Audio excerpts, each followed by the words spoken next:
Good afternoon, good afternoon, everyone. Welcome to another episode of Spilling Tea. Of course, I'm your host, Tiffany Daniels.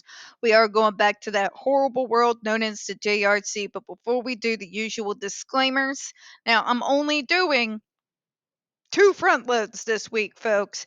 I had an 85 hour work week this past week, okay? It was ridiculous. Back to back 13-hour, 14, 15-hour days, okay? So, I really, really, really need to relax for the next few days. Granted, I'm not on vacation. I have to get back on the phones tomorrow, but hence why you won't see the usual plethora of front loads, alright? All right, folks, in the description box, if you are unfamiliar with the Stop the Shocks campaign or the campaign against the troubled teen industry, you're going to find all the pertinent links right there in the description box. Please take in particular a special interest in the one that is an article written by NeuroClastic, a small non-for-profit started by autistics for autistics, wherein they interviewed and surveyed over 900 ABA professionals in regards to the JRC's so-called behavior modification program. The JRC felt so threatened by this particular article, they threatened NeuroClastic with a defamation lawsuit if they did not remove it from the website. NeuroClastic refused, folks, so you know the drill. Please read the article, share on all your social media, all right? All right, folks. We also have linked in there NeuroClastic's public statement regards to the defamation lawsuit threat, as well as a link to their GoFundMe. We are crowdfunding in case the JRC actually sees through with their threat. All right, now, trigger warning, folks. When we discuss places like the Judge Rotenberg Educational Center and Agape Boarding School for Boys, you're going to hear vivid descriptions of and catch clips or surveillance footage of people with mental health issues and disabilities, people, disabled people being tortured and abused. If you got young children present, folks, please utilize the headphones, all right? Also, an apology in advance. I worked so many hours and was on the phone for so long that I am still struggling, even right now, to be able to speak properly and coherently. So please bear with me, okay? All right. Second trigger warning. This channel is marked not for kids for a reason. We use profanity on occasion and speak on dark subjects. If your child is 16 and younger and they are watching this, very obviously, folks, parental supervision is advised, all right?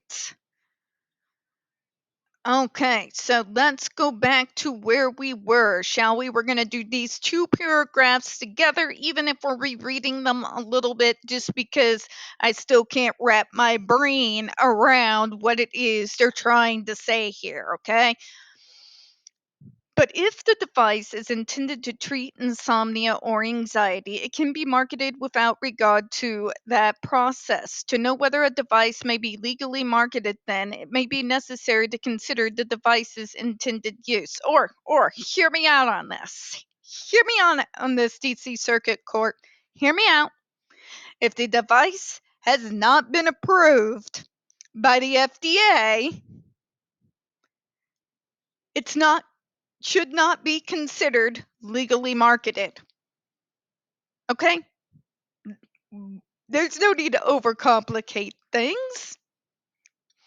If a device has not gone through the testing channels that every single other medical device has to go through in order to be approved by the FDA for use, that device should be considered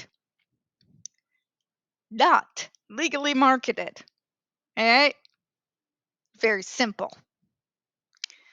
Under the FDA's interpretation of 396, the same is true of banned devices. When a device is banned for one intended use, it is not a legally marketed device in connection with that use. Nothing in the terms of 396 or in the broader statutory context unambiguously forecloses that understanding. Again, you all are way overcomplicating something that is incredibly simple. The FDA made their statement idiot proof, and yet here we are. Here we are, folks. The FDA made it quite clear numerous times that at no point in time did they pass a favorable judgment on the current GED device in use at the JRC. They have made it quite clear that the device being used right now has never been approved of by anybody whatsoever. Okay? Which makes me wonder, why are we having this argument? Why are we talking about tailoring? Why are we trying to confuse people by throwing in a completely unrelated device when it is quite clear what the FDA is saying throughout their document in regards to the device? I mean,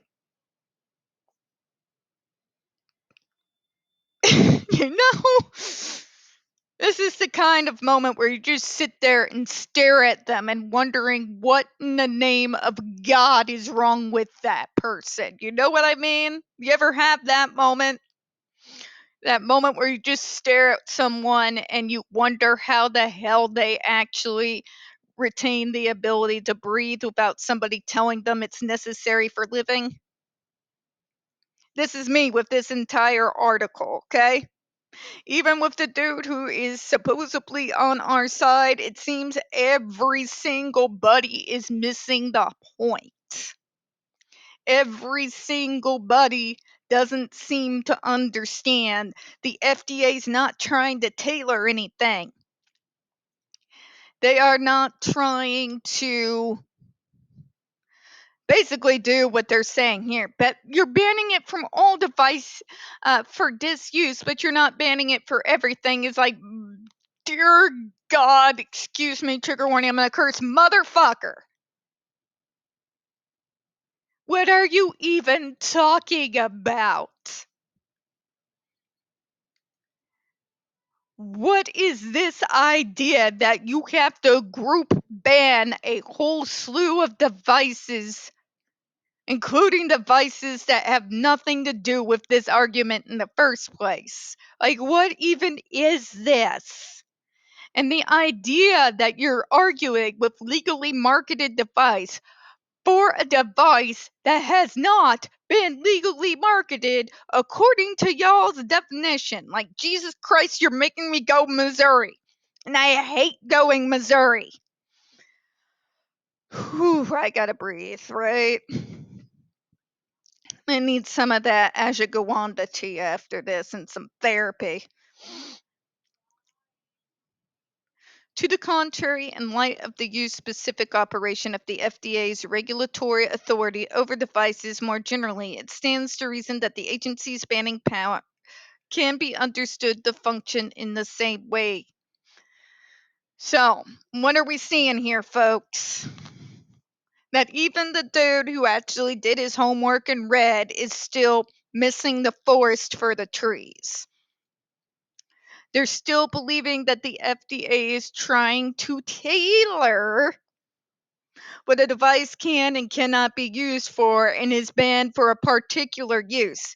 No.